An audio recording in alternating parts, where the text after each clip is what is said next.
2024 সালের 17 জুলাইয়ের ফ্রেমওয়ার্ক অনুযায়ী ঢাকা বিশ্ববিদ্যালয়ের হলে সব ধরনের ছাত্র রাজনীতি নিষিদ্ধ থাকবে বলে জানিয়েছেন প্রক্টর সাইফুদ্দিন আহমেদ।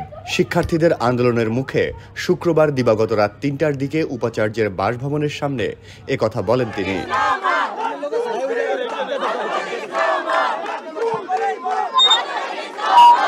প্রক্টর বলেন, হল পর্যায়ে সব রকমের প্রকাশ্য এবং গুপ্ত রাজনীতি 17 জুলাইয়ের ফ্রেমওয়ার্ক অনুযায়ী নিষিদ্ধ থাকবে। এ সময় ঢাবি উপাচার্য অধ্যাপক নিয়াজ আহমেদ খান সেখানে উপস্থিত ছিলেন। এর আগে ছাত্রদলের হল কমিটি দেওয়ার প্রতিবাদে বিক্ষোভ করেছেন ঢাবির রোকেয়া হল, কুয়েত মৈত্রী হল, মাস্টারদা সূর্য সেন হল ও মহসিন হল সহ বিভিন্ন হলের শিক্ষার্থীরা।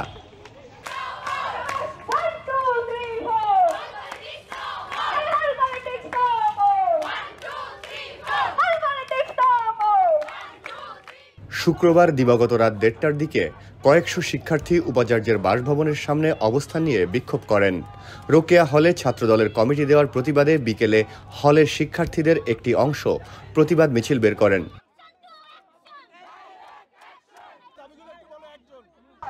বিক্ষোভকারীরা পদ পাওয়া 8 শিক্ষার্থীকে হল থেকে বহিষ্কারের দাবি জানান। পরে রাত 11:30টার দিকে তারা রোকেয়া হলের প্রভোস্ট হুসনে আরা বেগমকে চূড়ান্ত সিদ্ধান্তের জন্য আধ ঘন্টা সময় বেঁধে দেন।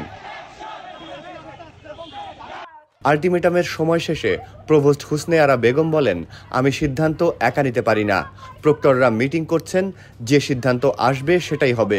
প্রয়োজনে আমি পদত্যাগপত্রে সই করব, কিন্তু ওই 8 শিক্ষার্থীর বিরুদ্ধে কোনো সিদ্ধান্ত নিতে পারবো না। ডাকসু প্রক্রিয়া কিভাবে অংশ নিবে, আবার কমিটি না দিয়ে কিভাবে এটার সাথে একটা আমরা কিভাবে করবো, এগুলো কিভাবে, তারা তো কাজ করতে হবে। আবার এট দি সেম টাইম আমরা চাই না যে তারা রেগুলার নিবন্ধনমূলক রাজনীতি করুক।